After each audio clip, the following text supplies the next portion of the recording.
Hello kabayan, magandang araw at magandang gabi kabayan. Sola naman tayo. So yung tama kabayan, likuran lang.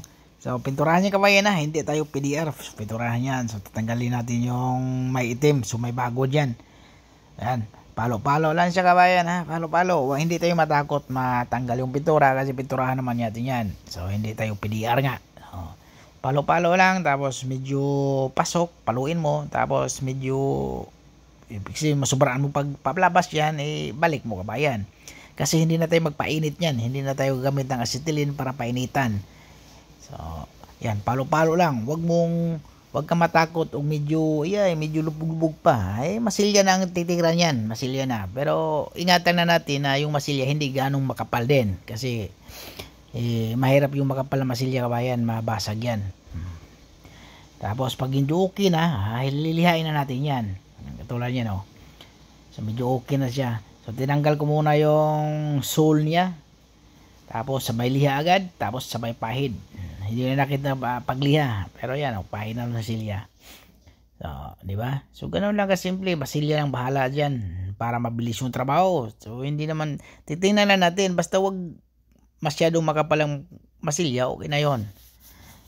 Pahid agad. So natanggal ko na pala yung itim kabayan. May bago nun. Yung may molding niya sa gilid. Yan.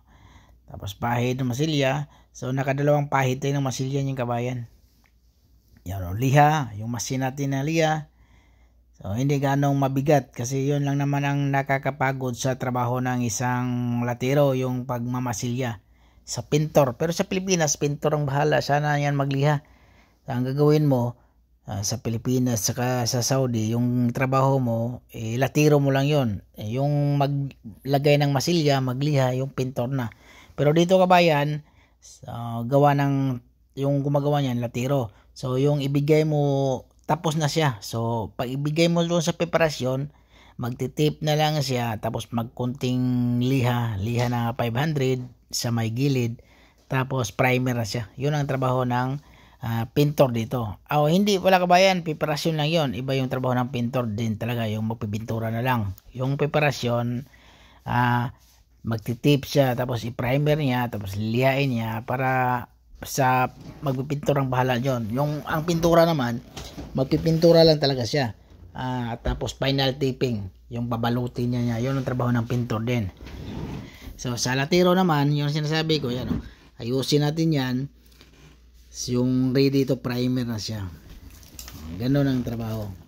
Tapos manual liha na tayo sa pang final. So, final na siya kabayan, manual tayo. Meron lang kasimple. So yan ibig sabihin okay na yan. So lilinisan na natin yan. Tapos sabay silip din.